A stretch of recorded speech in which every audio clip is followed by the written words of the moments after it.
Hola, en esta oportunidad vamos a continuar con el tema de sinapsis, vamos a ahondar un poco en sinapsis 3 y 4 y para esto es necesario que hayan visto la prepa anterior y hasta ahora deben ser capaces de entender cuáles son los tipos de sinapsis, cuáles son las características de las sinapsis químicas y eléctricas, los principales neurotransmisores y, muy importante, cuál es la secuencia de eventos para que se dé la liberación de un neurotransmisor a la hendidura sináptica.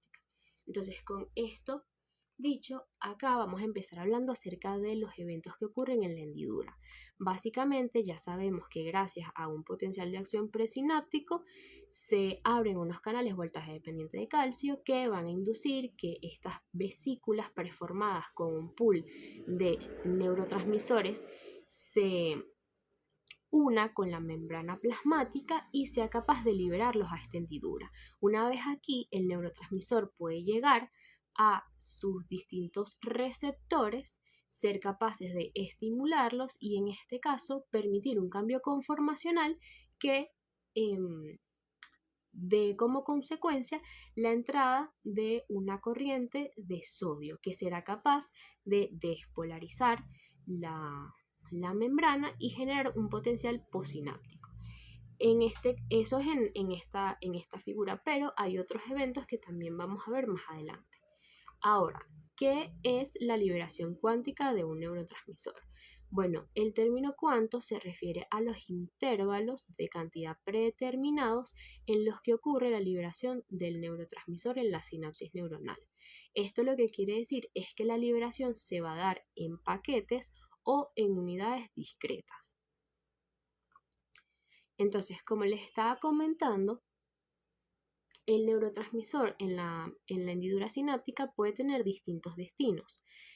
Puede difundir a través de ella e irse hacia afuera, puede ser hidrolizado o degradado por enzimas allí presentes, puede ser recaptado por parte de la neurona presináptica o por un astrocito que se encuentre en relación con esta neurona presináptica y de esta manera pueda ser reutilizado o puede llegar y actuar sobre su receptor en la célula posináptica.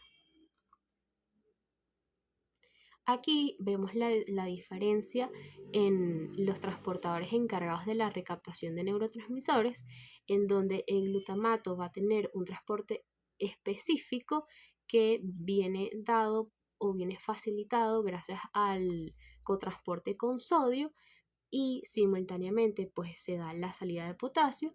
En cambio, para otro grupo de neurotransmisores como el GABA, la glicina, la noradrenalina, la adrenalina, la dopamina, la serotonina y la colina, que es un subproducto de la degradación de la acetilcolina, este va a entrar gracias a un cotransporte impulsado tanto por el cloro como por el sodio hacia el interior celular. Entonces vamos a iniciar con la depuración de las monoaminas, entendiendo estas como la serotonina, la dopamina y la norepinefrina o la noradrenalina. Entonces, una vez ellas están o se encuentran en la hendidura sináptica, pueden ingresar nuevamente a la célula presináptica gracias a un transportador que va a ser específico para cada una, siendo el DAT para la dopamina, NET para la norepinefrina o noradrenalina y CERT para la serotonina.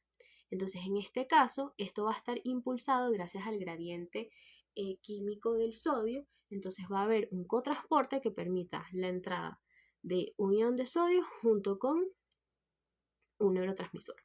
Y luego esto puede a su vez ingresar a una vesícula gracias al transportador vesicular de monoaminas 2, que va a estar, o que en este más bien va a estar acoplado un intercambiador en donde ingresa la monoamina que sea y sale un protón o un hidrogenión hacia afuera de la vesícula o hacia el interior celular. En la figura B vamos a tener el proceso de la depuración o degradación enzimática de la acetilcolina. Vemos que en la hendidura sináptica se encuentra una enzima denominada acetilcolinesterasa y ella va a producir a partir de la hidrólisis dos subproductos que van a ser el acetato y la colina. Específicamente la colina va a ser la que se recupere en el terminal presináptico.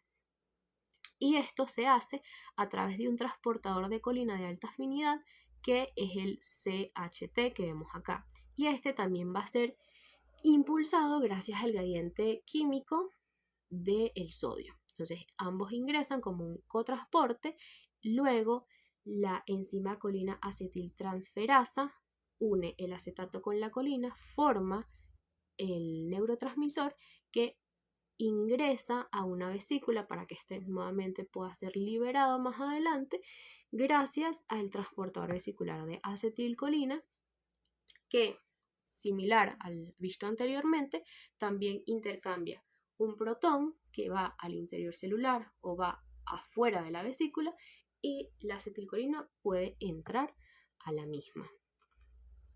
Luego vamos a tener al proceso del GABA. El GABA es el ácido gamma-aminobutírico, que es el principal neurotransmisor inhibidor, y en cambio el glutamato va a ser el principal neurotransmisor excitatorio.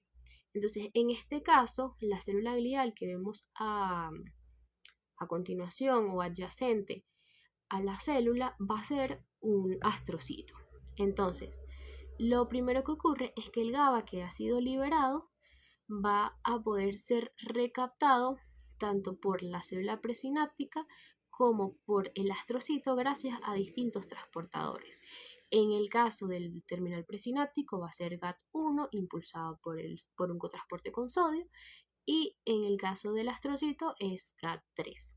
Una vez el GABA ingresa a esta célula glial, va a ser transformado en glutamato. Esto se lleva a cabo por la glutamato sintetasa. Luego, este glutamato pasa a ser glutamina, la cual va a ser transportada de regreso hacia la célula presináptica a través de dos transportadores, S1 y S2, para que salga de la célula glial junto con sodio y este transportador que también va a estar impulsado con sodio. Una vez dentro de la neurona presináptica, a partir de la glutaminasa activada por fosfato, la glicina pasa a glutamato y del glutamato, gracias a la descarboxilasa de ácido glutámico, que es esta enzima que está acá, se transforma nuevamente en GABA. Y este puede ingresar a una vesícula a través de un intercambio con un protón. Y el proceso del glutamato va a ser muy similar, en donde también interviene una célula glial para llevar a cabo este proceso. En el caso del glutamato, este simplemente va a ser transformado en glutamina, luego ingresa a la célula presináptica y, como pueden ver a través de exactamente la misma enzima, que es la glutaminasa activada por fosfato, podemos volver a generar el glutamato, que a través de estos transportadores vesiculares de glutamato y el intercambio con un protón ingresa a la vesícula. Acá este cuadro lo que hace es resumir básicamente los distintos neurotransmisores y sus principales efectos. No todos los neurotransmisores van a ser únicamente excitatorios e inhibitorios. Esto, como dice aquí abajo, va a depender de la naturaleza de los receptores y de los canales iónicos que vayan a ser activados por ese neurotransmisor. Por ejemplo, dependiendo de la edad que tengamos, el GABA, en lugar de ser inhibitorio, que es por lo que principalmente se conoce en las neuronas inmaduras o en desarrollo, va a ser más bien excitatorio, por ejemplo. Entonces, esto está como a modo de resumen, que además de decirte cuál es el efecto, también incluye el precursor, cuál es la enzima que genera un paso limitante en su síntesis, el mecanismo de depuración y bueno, el último ítem que es el tipo de vesícula, que realmente eso no está importante, sino más bien ir integrando toda esta información a medida que han visto las pruebas. Ok, una vez entendido eso, vamos a pasar a los tipos de receptores que van a estar presentes en la célula posináptica. Estos van a ser dos tipos, los receptores ionotrópicos y los receptores metabotrópicos. Los receptores ionotrópicos básicamente son un canal con un poro. Entonces, lo primero que ocurre es que el neurotransmisor se va a unir a un sitio de unión, un sitio de acción, y esto va a generar un cambio conformacional que es capaz de abrir el canal y permitir el paso de iones a través de la membrana. Esto es un proceso bastante rápido y es de hecho más rápido que en el caso de los metabotrópicos. ¿Por qué? Porque vamos a tener que el receptor es una estructura distinta al canal que va a permitir el paso de los iones y que a su vez puede traducirse en un potencial posináptico. Entonces, primero el neurotransmisor se va a unir a su receptor. Esto va a activar a una proteína G que va a estar acoplada y dependiendo puede ser proteína S, Q, proteína I. Y luego esto va a generar unos mensajeros intracelulares, segundos mensajeros, que después de una cascada de eventos va a ser capaz de abrir el canal y permitir el paso de iones. Y debido a todos los intermediarios que tiene este proceso, los receptores metabotrópicos son más lentos que los receptores ionotrópicos. Sin embargo, los receptores ionotrópicos simplemente se abren. En cambio, los receptores metabotrópicos pueden abrirse o cerrarse, o sea, tienen dos tipos de funciones o estímulos. Entonces, con respecto a los receptores ionotrópicos, estas son las distintas subunidades que vamos a ver. Por ejemplo, en el caso de la acetilcolina, por lo general tiene 5 subunidades: 2 alfa, una beta, una gamma y una delta. Y así con los distintos tipos de receptores. Algo importante es que el único receptor ionotrópico para la serotonina va a ser el 5-HT3. ¿Por qué? Porque en el caso de los receptores metabotrópicos, vamos a ver que en el caso de la serotonina es el 1, el 2, el 4, 5 y 6. Entonces, estas distintas subunidades son las que van a conformar los receptores metabotrópicos. Aquí vemos que GABA B tiene una subunidad B1 y B2. En cambio, en el caso de los receptores ionotrópicos van a ser GABA A y GABA C. Y en el caso, por ejemplo, de los receptores muscarínicos para la acetilcolina, tiene 5 subunidades. Entonces, acá podemos ver cómo las distintas proteínas G, o sea, las distintas especificaciones de las proteínas G va a terminar estimulando una proteína efectora diferente, que a su vez se va a traducir en una acción distinta o en un efecto distinto. Entonces, en el caso de la norepinefrina, va a tener un receptor beta adrenérgico que está acoplado a una proteína GS de estimulación. ¿Y qué es lo que va a estimular? A la adenilato ciclasa, la cual va a producir en grandes cantidades AMP cíclico que termina activando una proteína quinasa A. Y lo que va a hacer es que va a aumentar la fosforilación de proteínas y eso es lo que va a derivar en la apertura de un canal. En el caso contrario vamos a tener a la dopamina, la cual va a estar acoplada a una proteína GI de inhibitoria. Entonces todo esto se va a ver inhibido, lo que va a resultar en que más bien disminuya la fosforilación de proteínas. Y en el caso del glutamato, este es el receptor metabotrópico de glutamato, que va a estar asociado a una proteína GQ, que va a tener, digamos, 2 segundos mensajeros. Por una parte, el inositol trifosfato, que lo que hace es liberar calcio al relacionarse con distintas proteínas intracelulares, como puede ser la rianodina, o el diacilglicerol, que lo que hace es activar a la proteína C quinasa o a la proteína quinasa C, que lo que hace es fosforilar y activar otras proteínas que son ligadoras de calcio. Por lo tanto, estos dos procesos van de la mano, que por una parte se fosforilen proteínas y que por la otra se libere calcio al medio intracelular. Aparte de esto, vamos a ver que existen las drogas agonistas y antagonistas, que van a ser capaces de unirse en el mismo sitio donde los neurotransmisores deben unirse a sus receptores. Entonces, las drogas agonistas son aquellas que van a producir un efecto similar o el mismo efecto del neurotransmisor. Y las drogas antagonistas, en lugar de producir el efecto contrario, que es lo que pensaríamos de manera lógica, lo que hace es que no se genera el efecto que debería generar el receptor. Es decir, va a bloquear el receptor de manera tal que impida que el neurotransmisor se una a este sitio. Entonces, no va a producir un efecto.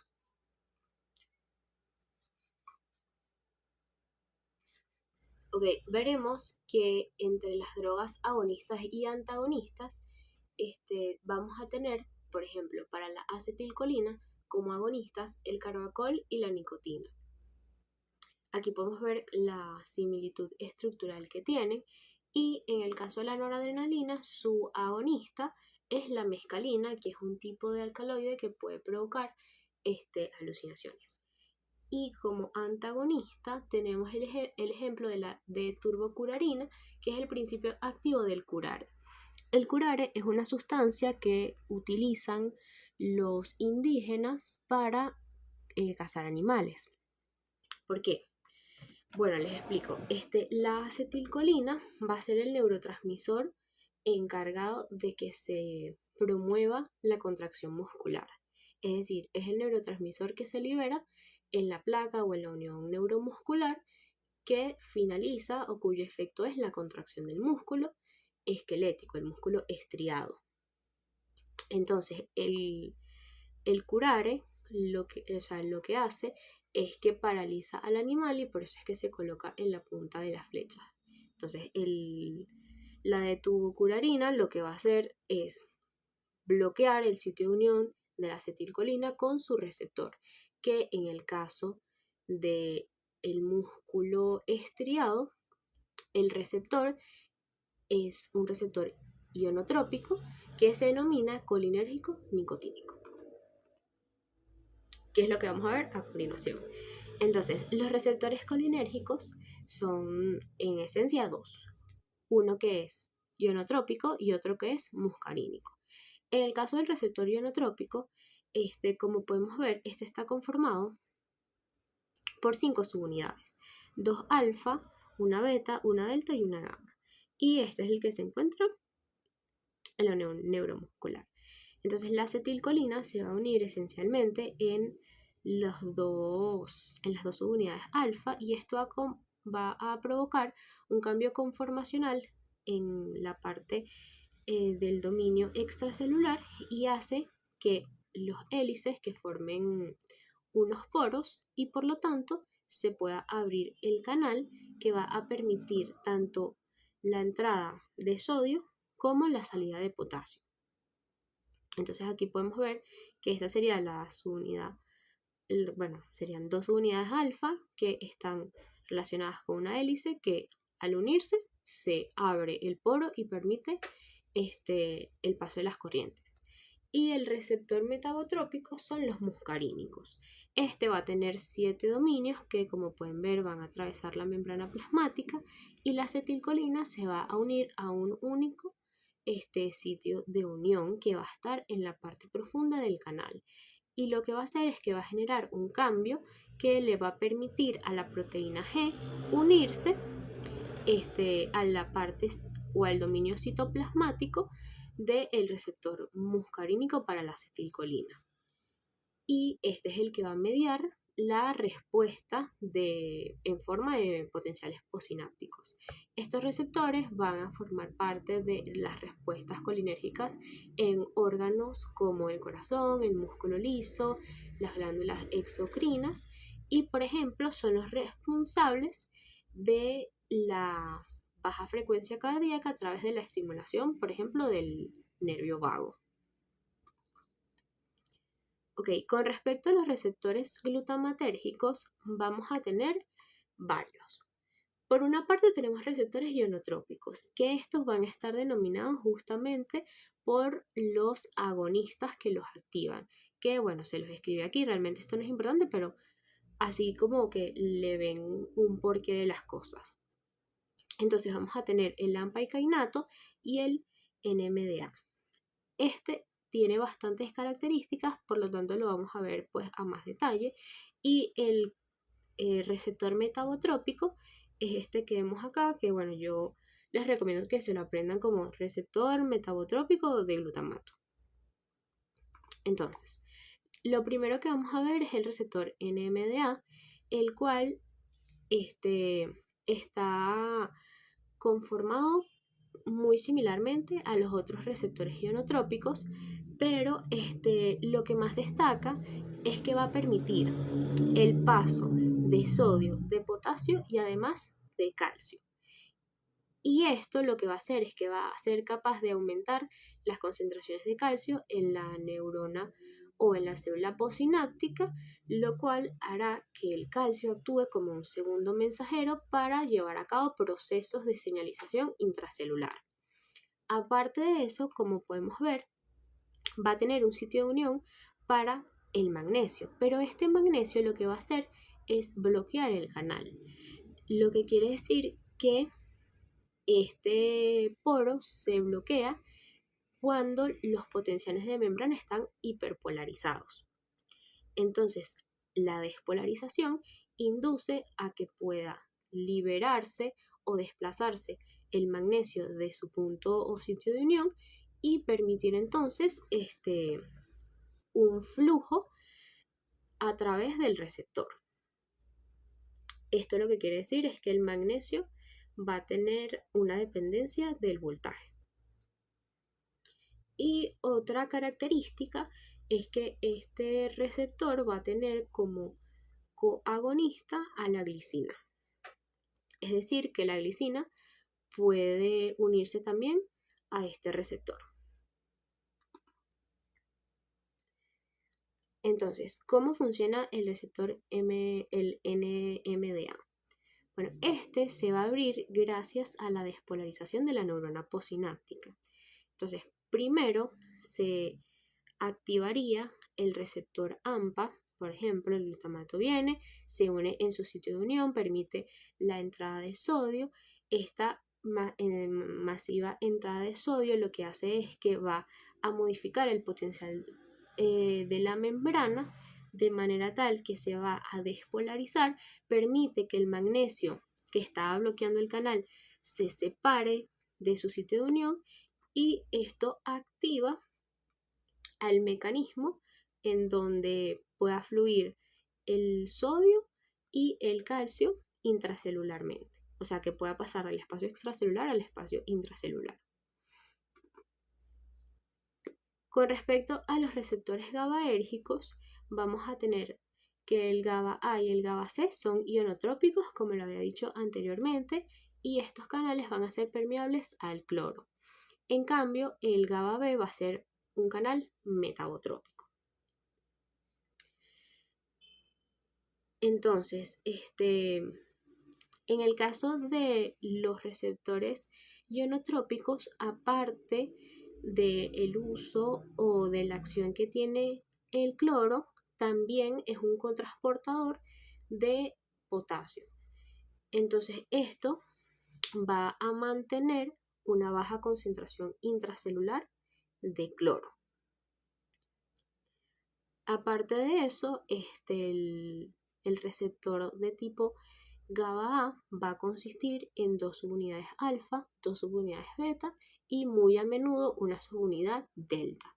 Entonces, como podemos ver, este va a ser el sitio, o sea, este receptor va a ser el target o el objetivo de distintas drogas que van a ser depresoras del sistema nervioso central, como son las benzodiazepinas o algunos anestésicos.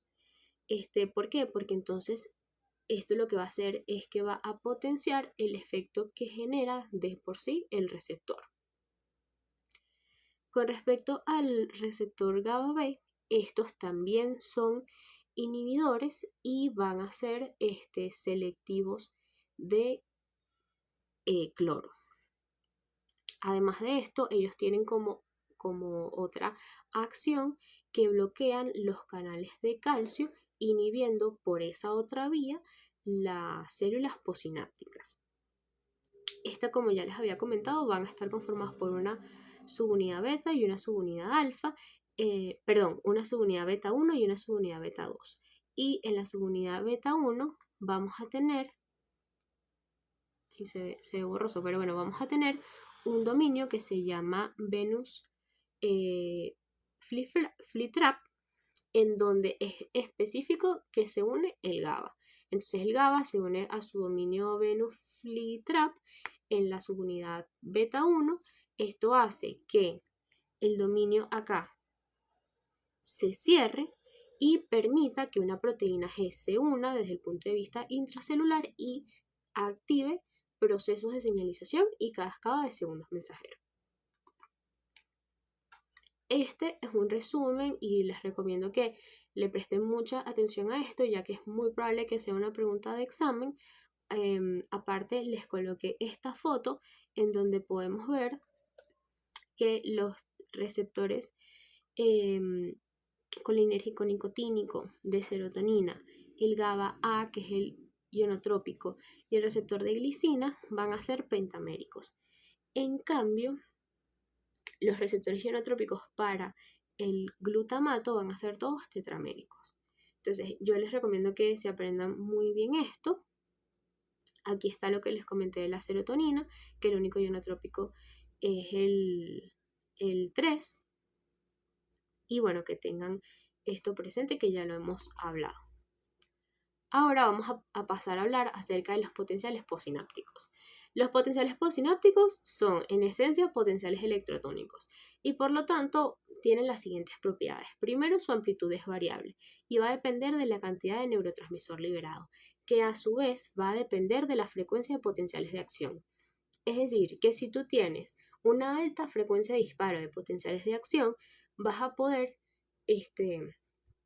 estimular por mucho más tiempo esta neurona presináptica y eso se traduce en una mayor liberación del contenido de las vesículas y de neurotransmisor hacia la hendidura sináptica. Si tú tienes mayor cantidad de neurotransmisores en la hendidura sináptica, pues entonces vas a tener más neurotransmisores capaces de estimular a nivel postsináptico sus respectivos receptores para poder tener una gran amplitud en los potenciales postsinápticos.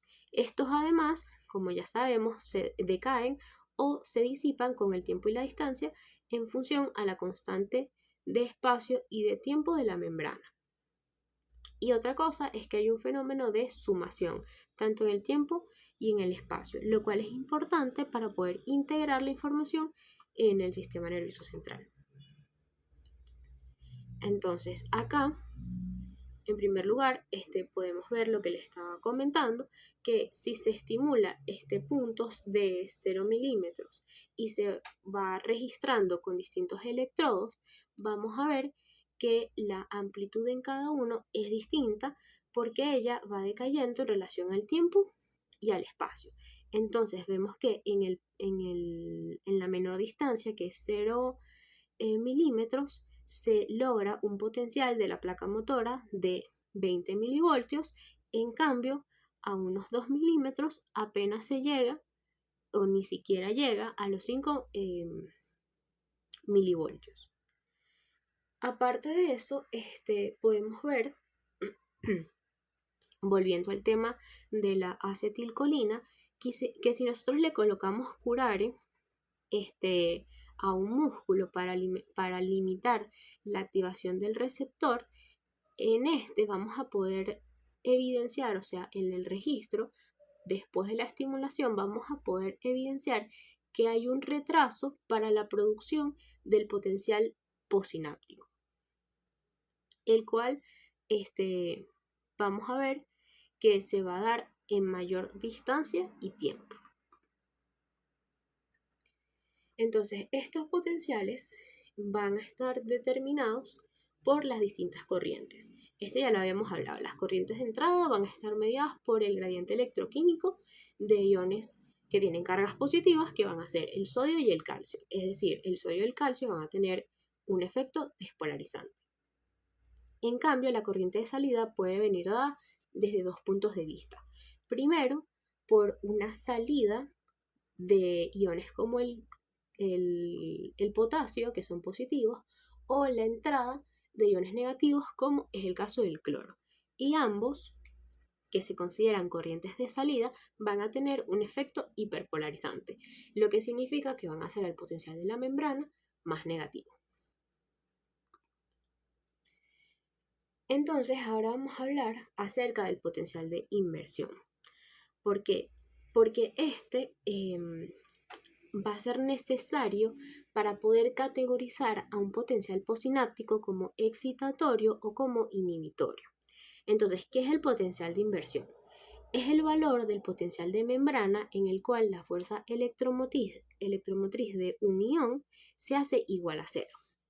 Entonces, para que esto sea igual a cero, el valor del potencial de la membrana y el valor del potencial de equilibrio de un ion determinado tiene que ser igual a cero. O sea, tienen que ser iguales para que esto dé cero.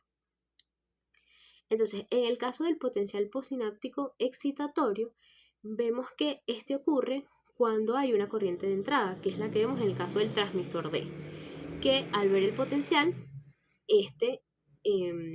pudiese llegar al potencial umbral y por lo tanto aumentar la frecuencia en los potenciales de acción de una fibra posináptica. En cambio, los potenciales posinápticos inhibitorios lo que van a hacer es que inducen una corriente, o sea, se generan por una corriente sináptica hiperpolarizante, es decir, una corriente de salida. En este caso, disminuyen las probabilidades de llegar al umbral de excitación porque, como podemos ver, esta sería la corriente de salida. Más bien, la membrana lo que hace es que se hiperpolariza, se hace cada vez más negativo y esto la aleja de su potencial umbral. Y por lo tanto también va a disminuir en tal caso la frecuencia de potenciales de acción en esta fibra posináptica. Este potencial de inversión, como ya les había comentado, es lo que va a determinar que un potencial posináptico sea excitatorio e inhibitorio, y algo importante es que no es inherente al neurotransmisor, sino a las corrientes activadas y a los potenciales de equilibrio de dichos iones. Es decir, un neurotransmisor no siempre va a ser únicamente excitatorio o inhibitorio. Y esto va a depender entonces de las distintas corrientes que fluyan. Entonces acá tenemos un ejemplo mucho más visual de lo que es el potencial de inversión. Entonces en este caso vamos a tener dos corrientes, una de sodio y una de potasio. Y en la tercera columna, ¿cuál sería la corriente neta? Entonces vemos que a medida que nos acercamos al potencial de equilibrio del sodio, su corriente prácticamente es nula. Pero a medida que se aleja, va cada vez aumentando la corriente. Y lo mismo pasa en el caso del potencial de equilibrio del el potasio, el cual va a tener una corriente cada vez mayor mientras se encuentre lejos de su potencial de equilibrio. ¿Por qué? Porque el gradiente existente y por lo tanto la fuerza que va a impulsar el paso, en el caso del potasio, desde el interior celular al exterior celular, va a ser mucho más amplia, o sea, va a ser una fuerza mayor.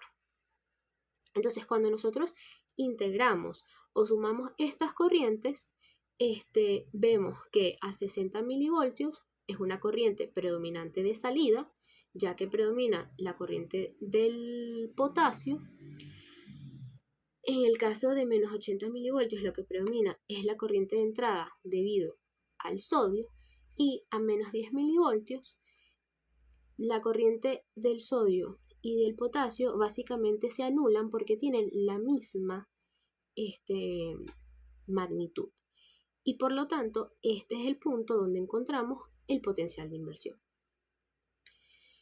Entonces, les repito otra vez, Lo que determina la naturaleza de una corriente posináptica va a ser la selectividad iónica de los canales que se activan y el valor del potencial de inversión, que va a depender a su vez de los potenciales de equilibrio involucrados.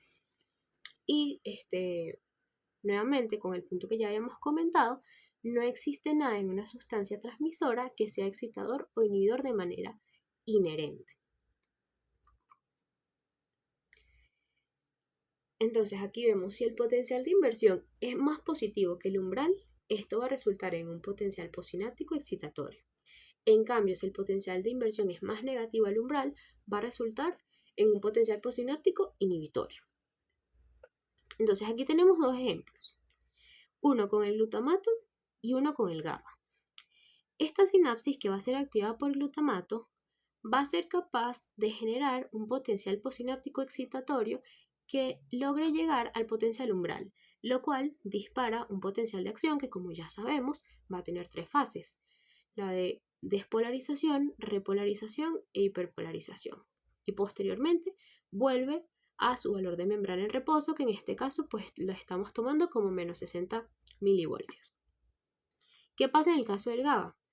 En este caso va a tener un potencial posináptico inhibitorio que más bien lo aleja del potencial umbral. Y en este caso, aunque se hace menos negativo el valor del potencial de membrana, realmente no es capaz de llegar al potencial umbral y por lo tanto en ninguno de estos dos ejemplos es capaz de generar un potencial de acción. Y nuevamente vemos que en esta escala se toma en cuenta tanto el potencial de equilibrio del sodio como la del potasio. Ahora, vamos a ver paso por paso cómo se produce este potencial posináptico. Volvemos con el ejemplo de la acetilcolina. Entonces acá estamos tomando en cuenta es al receptor ionotrópico que, como les había comentado, es el colinérgico nicotínico. Entonces la acetilcolina va a interactuar con su receptor, esto va a hacer que se abra el canal y exista una corriente de entrada de sodio y una corriente de salida de potasio. Esto va a generar un potencial posináptico de tipo excitador que va a influir en la apertura de los canales de sodio voltaje dependientes. Se genera nuevamente una corriente de entrada de sodio que contribuye a la despolarización de la membrana. Esto, a su vez, genera una retroalimentación positiva y lleva a la apertura nuevamente de otros canales vecinos de sodio voltaje dependientes y resulta en el disparo de un potencial de acción. Ahora, de acuerdo a la intensidad del estímulo y a la cantidad de los estímulos que va a recibir esta neurona posináptica, entonces va a resultar que los potenciales posinápticos alcancen o no el umbral de excitación. Entonces, el umbral, o sea, esto lo que va a resultar es en un patrón específico. Entonces, ¿qué sucede? La neurona posináptica va a recibir un estímulo. Este estímulo va a generar un potencial posináptico. Si el potencial posináptico alcanza el potencial umbral, va a generar un potencial de acción. Y dependiendo de la magnitud o de la intensidad de estos estímulos y de la cantidad de estímulos que reciba esta neurona posináptica, pues eso es lo que va a determinar cuál es el patrón, que puede tener una frecuencia débil o una frecuencia fuerte. Entonces, aquí vemos dos pulsos de corriente, una débil y una fuerte. La corriente débil lo que te va a generar es un potencial receptor débil, que se traduce en una baja frecuencia de potenciales de acción. Aquí la diferencia es que el tiempo que ocurre o el tiempo que transcurre entre un potencial de acción y otro es mucho más amplio que en este caso, donde vemos que la frecuencia, ¿verdad? O el tiempo que ocurre es mucho menor. Entonces, eso es a lo que se refiere con un patrón específico de potenciales de acción que se van a terminar generando en esta zona iniciadora de impulsos y van a ser capaces de propagarse a lo largo del axón. Entonces, esto es importante, lo de la cantidad y la intensidad de los estímulos, porque como habíamos hablado anteriormente, las neuronas son capaces de procesar e integrar toda esta información para generar una única respuesta, y esta única respuesta es una frecuencia específica de potenciales de acción. Cuando hablemos de la integración sináptica, yo les recomiendo que utilicen como sinónimo la palabra combinar. Integrar va a ser combinar. Entonces, la neurona va a tener un proceso en donde recoge y procesa la cantidad de potenciales posinápticos, tanto excitatorios como inhibitorios, y va a generar una única respuesta, que va a ser una determinada frecuencia de potenciales de acción. Entonces aquí vemos E1 es excitatorio, la I va a ser inhibitorio y E2 va a ser excitatorio. Entonces, ¿qué sucede aquí? Aquí vemos que E1 sola y E2 sola no es capaz de llegar al umbral, pero si se suman ambos estímulos, sí se logra llegar al potencial umbral y por lo tanto disparar un potencial de acción. Cuando nosotros sumamos E1 con la I de el estímulo inhibitorio, vemos que al realizar la sumación, tampoco, no es capaz de llegar al umbral de excitación. Y aunque combinemos los tres estímulos, el resultado, después de haber realizado la sumación de los potenciales posinápticos excitatorios y el inhibitorio, pues no se logra alcanzar el umbral o el potencial umbral y por lo tanto no se genera un potencial de acción. Entonces, ¿cómo ocurre la sumación temporal? Básicamente, esta ocurre cuando varios potenciales posinápticos llegan a una misma sinapsis en rápida sucesión. Es decir, ocurre un primer potencial, luego ocurre otro, y como el efecto del primero todavía no se ha disipado, es posible que se acumulen en el tiempo, de manera tal que esto aumenta la probabilidad de que la neurona alcance el umbral de excitación y por lo tanto genere un potencial de acción, que es la sumación que vemos aquí. No se ha agotado el efecto del primer potencial, de manera tal que cuando llega el segundo, estos se suman y son capaces, en este ejemplo, de alcanzar el potencial de acción. En cambio, la sumación espacial se refiere a que de manera simultánea van a llegar distintos potenciales posinápticos que, como podemos ver, van a estar ubicados en distintas partes de la neurona. Estos efectos se suman en el espacio y pueden contribuir a la despolarización o a la hiperpolarización total, que después de realizar, como ya les dije, la integración de esta información o la sumación de esta información, pues entonces puede o no disparar un potencial de acción. Ahora vamos a entrar en otro tema, que es la modulación sináptica. Esta, dependiendo del sitio, pues se va a definir como sinapsis axosomática, axodendrítica y axónica. Mientras más próxima esté una sinapsis de la zona iniciadora de impulsos, mayor va a ser su influencia en la misma. Las sinapsis axodendríticas, que son estas que vemos acá, suelen ser excitadoras, y las axosomáticas suelen ser inhibidoras. En cambio, las axoaxónicas van a ejercer efectos de modulación sobre la secreción del neurotransmisor. Acá vamos a ver cuáles son las distintas características de los receptores, que en parte ya lo estuvimos hablando, en donde los receptores ionotrópicos son de una apertura rápida, los metabotrópicos de una apertura lenta. Los ionotrópicos abren canales iónicos, los metabotrópicos pueden abrir o cerrar estos mismos canales, y vemos que los ionotrópicos actúan a nivel de la neurotransmisión y solo van a encontrarse en la membrana posináptica. No afectan el valor del potencial de membrana, ni la generación ni conducción de potenciales de acción. En cambio, en los metabotrópicos se habla de neuromodulación porque van a activar segundos mensajeros que pueden llegar a generar efectos a lo largo de toda la neurona y que sí afectan canales de reposo, canales dependientes de voltaje y ligando dependientes. Este cuadro, súper importante que se lo aprendan. Ahora, de acuerdo al sitio donde se ejerce la modulación, este se puede clasificar como presináptica, en donde principalmente se va a modular la conductancia del potasio o del calcio, lo cual a su vez modifica la liberación del neurotransmisor y por lo tanto el tamaño del potencial postsináptico que se forma. Aquí vamos a tener dos procesos, la facilitación presináptica y la inhibición presináptica también. En la modulación postsináptica, como podemos ver, la neurona moduladora va a estar en relación o va a tener una sinapsis con la célula postsináptica y en este caso se van a afectar a los receptores genotrópicos para el neurotransmisor y de igual manera afecta o modifica el tamaño del potencial postsináptico que se forma. En el caso de la modulación en el soma, su acción va a afectar a los canales en reposo.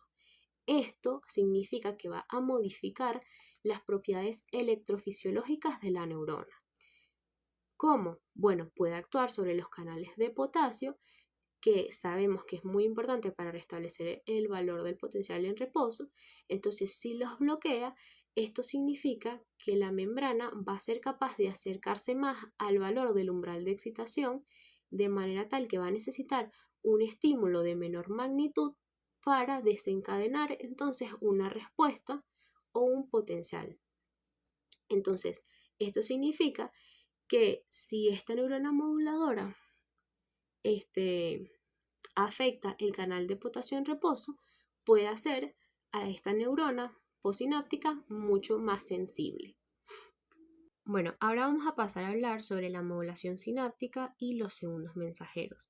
Acá vamos a tener la lista de cuáles son los principales, de dónde vienen, o sea, como cuál es su fuente, por ejemplo, cuáles son las enzimas que intervienen en su síntesis o a partir de qué estructuras sale el calcio, cuáles son sus objetivos intracelulares y cuáles son los mecanismos que se encargan de removerlo o regularlo. Entonces, en primer lugar, vamos a tener el calcio, que no solo va a poder entrar a la célula gracias a los canales voltaje dependientes, sino también que estos pueden salir de, por ejemplo, el retículo endoplasmático, como es en el caso de la contracción muscular, que el alto nivel o concentración intracelular de calcio va a ser importante para inducir distintos efectos a nivel mitocondrial y citoplasmático que van a estudiar más adelante para ver cómo los puentes de actina y miosina acortan, por ejemplo, el sarcómero. Y eso, pues a manera macroscópica, se traduce en una contracción muscular. Luego vamos a tener el AMP cíclico, que va a ser sintetizado a partir del ATP gracias a la enilatociclasa y va a ser degradado en AMP solo gracias a la fosfodiesterasa de AMP cíclico. Luego, en el caso del GMP cíclico, lo obtenemos gracias a la acción de la enzima guanilatociclasa y va a ser degradado por la fosfodiesterasa del GMP cíclico. Por otra parte, bueno, vamos a tener que el diacilglicerol va a ser importante para activar a la proteína quinasa C y la fosfolipasa C, por su parte, lo que hace es que activa el inositol trifosfato, que tiene, por ejemplo, un rol importante para aumentar las concentraciones intracelulares de calcio y, como podemos ver, gracias a las fosfatasas, es removido o es degradado. Ahora, continuando con el tema de la modulación presináptica, vamos a hablar acerca de este ejemplo. Vamos a ver que existen receptores que están ubicados en la membrana de la célula presináptica, como es el caso de este receptor alfa 2, en el caso de la sinapsis noradrenérgica, que lo que va a hacer es que va a actuar como un autorreceptor, es decir, él va a ser capaz de sensar cuando hayan cantidades suficientes de noradrenalina en la hendidura sináptica para que deje de liberarse este neurotransmisor. Entonces, ¿qué es lo que ocurre? Bueno, una vez existan ciertas concentraciones de norepinefrina o noradrenalina, esta se va a unir a el receptor alfa 2 que va a posteriormente generar un cambio conformacional, y en este caso las unidades beta y gamma actúan sobre el canal de calcio, lo inhiben y de esta manera se detiene por un mecanismo de retroalimentación negativa la liberación de la norepinefrina o la noradrenalina hacia la hendidura sináptica. Luego vamos a tener la modulación presináptica, pero la facilitación, o sea, lo que vimos anteriormente, eran estos receptores, pero que como vemos tienen una acción inhibitoria. Y en este caso vamos a hablar acerca de la facilitación. Entonces, en este caso va a existir una neurona moduladora facilitadora que lo que va a hacer es que va a liberar, en este caso, serotonina, que va a ser captada por un receptor metabotrópico.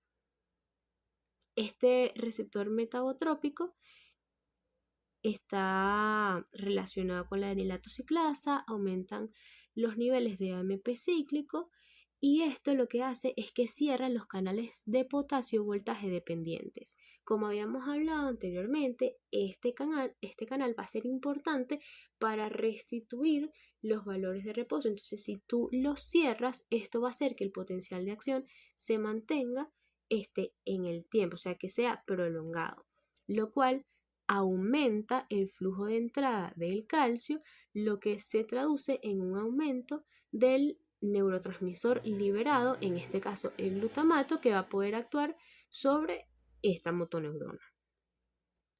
Entonces, este mismo proceso lo podemos ver en esta imagen, en donde aquí tendríamos el receptor de la serotonina, que está acoplado a una proteína G, luego ocurre lo del AMP cíclico, y de esta manera se promueve el flujo o la corriente de entrada de calcio, que a su vez facilita la liberación del glutamato. Con respecto a la modulación postsináptica, esta va a ocurrir generalmente en el caso de las sinapsis que son axodendríticas y mediante la interacción con receptores metabotrópicos, que a corto plazo van a influir en los canales ligando dependientes y voltaje dependientes, así como la expresión de estos canales a largo plazo. Entonces, aquí hablamos de la teoría de la compuerta. La teoría de la compuerta la van a estudiar más adelante cuando estén en otra unidad, o sea, que hablen de la nocicepción como tal, de la transmisión del dolor. Y básicamente nos tenemos que ubicar en el asta dorsal de la médula espinal. Aquí va a llegar un axón tipo C, y un axón vemos que es mecanorreceptor, es una fibra A beta. Entonces habíamos dicho, no sé si recuerdan, que estos transmiten la información muchísimo más rápido que las fibras tipo C, porque estas son de pequeño calibre y son amielínicas. Estos distintos axones van a estar conectados o van a estar en relación, va a estar una sinapsis con unas neuronas locales inhibitorias. Y a su vez, estas van a estar en relación con la neurona que proyecta hacia el sistema anterolateral. Esto ahorita no, o sea, como que no se lo tienen que grabar tal cual, porque como les digo, lo van a estudiar más adelante, y lo que tienen que entender ahorita es que este circuito que es activado por las fibras mecanorreceptoras, lo que van a hacer es que van a inhibir la estimulación que está proyectando la fibra nociceptiva. Es decir, Esto lo que explica es que cuando tú te das un golpe, por ejemplo, y que sientes ese dolor, cuando tú estimulas los receptores del tacto y por lo tanto se activa esta vía que vemos acá, este axón va a ser capaz de a su vez estimular una neurona inhibitoria que va a modular el dolor. Es decir, se va a priorizar la transmisión del tacto, la información táctil, por sobre la información nociceptiva porque se está inhibiendo. Y esto lo que va a hacer es que cuando pasen todas estas vías ascendentes a lo largo de la médula y del tallo encefálico y lleguen a la corteza, tú sientas menos dolor porque está cerrando una compuerta y está favoreciendo otro tipo de información, que es lo que en parte pues también vemos aquí. El último tipo de modulación sináptica que vamos a ver es la modulación en el soma. En este caso, el cuerpo o soma neuronal puede recibir modulación de forma directa al modular la apertura de reposo de los canales de potasio y por lo tanto del potencial de membrana en reposo. Esto lo que quiere decir es que se van a modificar las propiedades electrofísicas de la neurona de manera tal que se aumente la excitabilidad neuronal. Es decir, si tú cierras los canales de potasio, que por lo general suelen estar abiertos en reposo, esto va a disminuir la corriente de salida de potasio, despolarizando, por así decirlo, la membrana y entonces haciéndola más sensible de manera tal que un menor estímulo puede desencadenar más fácilmente una respuesta. Ahora vamos a pasar a la plasticidad sináptica o a la neuroplasticidad, que este punto es muy importante y el profesor dijo que hiciéramos énfasis en esto. Entonces, esta consiste en la habilidad de las neuronas para modificar la fuerza de sus conexiones, lo cual subyace el proceso del desarrollo de redes neuronales y la reparación de las mismas. Bueno, en este gráfico lo que vamos a ver es que una estimulación presináptica de una frecuencia importante lo que va a hacer es que va a variar la amplitud de los potenciales posinápticos que se desencadenen debido a esta estimulación presináptica. Y a corto plazo, la modulación puede ser de especificidad o de asociatividad. En este primer ejemplo vamos a tener que hay una vía que está activa y una vía que está inactiva. Entonces, en el caso de la especificidad, solo las sinapsis activas con una estimulación de alta frecuencia van a poder fortalecerse y generar una potenciación a largo plazo. Y estas sinapsis vecinas, como están inactivas, no se modifican y por lo tanto no van a poder modificar. Exacto, están inactivas, no van a poder modificarse. Y la asociatividad, vamos a tener igualmente dos vías. En la primera tenemos una estimulación fuerte y en la otra tenemos una estimulación débil. Entonces, si se activa simultáneamente una sinapsis débil con una sinapsis que está fuerte, ambas van a asociarse y pueden fortalecerse de manera simultánea. Aparte de esto, vamos a ver que las respuestas a la estimulación de la alta frecuencia son que se estimula o que se produce la facilitación y esto a su vez va a llevar a la potenciación. En cambio, una estimulación de baja frecuencia lo que va a llevar es a una depresión a largo plazo y a la habituación. Con respecto a la potenciación a largo plazo, esta se produce cuando hay, como ya dijimos, un tren de estímulos de alta intensidad y frecuencia. Entonces, en este caso, al activarse los receptores NMDA, estos van a desplazar el magnesio y se van a activar. Entonces va a aumentar la permeabilidad del calcio mientras dure la estimulación de la neurona postsináptica. Pero esto a largo plazo lo que significa es que se van a... O sea, esta concentración intracelular de calcio va a ser capaz de activar segundos mensajeros como la proteína quinasa A, que lo que va a hacer es facilitar o promover la transcripción de genes como el CREP para aumentar la expresión de receptores de AMPA y estos a su vez poder introducirlos o colocarlos en la membrana de manera tal que se favorezca y se fortalezca de manera permanente la sinapsis. Es decir, estos segundos mensajeros que inducen la transcripción de genes como el CREP aumentan la expresión de receptores AMPA en la membrana postsináptica, lo que va a fortalecer, gracias a un upregulation, la sinapsis de manera permanente. ¿Qué es lo que vemos aquí? Cómo se insertan receptores adicionales en la membrana. Ahora, esta potenciación a largo plazo va a depender de la síntesis de proteínas y lo vamos a ver en estos dos gráficos.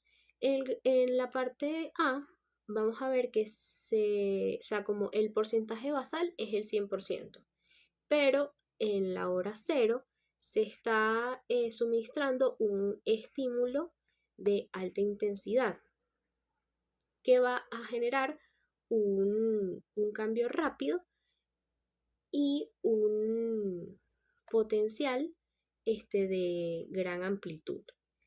Entonces, en este caso, vemos que la potenciación se mantiene durante varias horas. ¿Por qué? Porque a lo largo del tiempo se van sintetizando proteínas que se asocian con el crecimiento de dendritas y con cambios estructurales.